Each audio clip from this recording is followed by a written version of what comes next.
Hi there guys, in this tutorial I'm going to show you how to remove WordPress from your cPanel. I'm going to give you an example. Right here under our scripts, in WordPress, this following website is really not working. I tried to access this website multiple times, and it seems to me that the website is really broken. So what we're going to do is delete this website from here and from the file manager and reinstall it.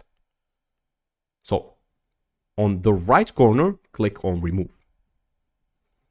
Make sure that you remove the directory, the databases, the database user, and click remove installation. Click on OK. And then your WordPress website should be removed. Waiting for this to remove, please do not close this tab. Now, let's click on return to overview so we can return to our cPanel. From right here, let's return to our cPanel. And here it is.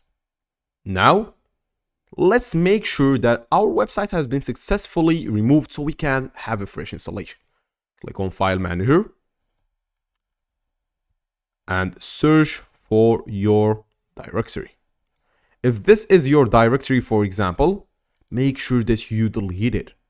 Click on it, click on basically delete, and skip trash and permanently delete this file. Click OK. And if you don't find your specific website, search for public HTML, which is this one. It's going to be the right one for you. And as you can see right here, here's an error log, and it contains some stuff that we really don't need to know about.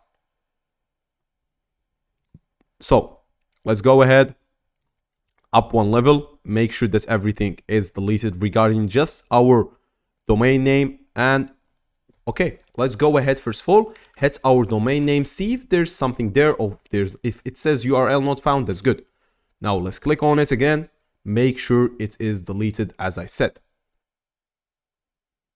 Right click and delete.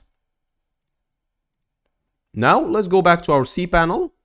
Click on WordPress again and simply click on install now.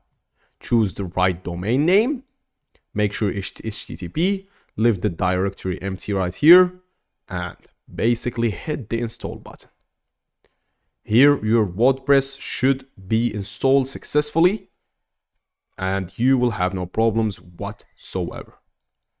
That's basically it for today's tutorial. After your installation has been successfully installed, click on your admin page, and if there is no error whatsoever, you're good to go. As you can see, here's my dashboard and I'm good to go. Thanks for watching and goodbye.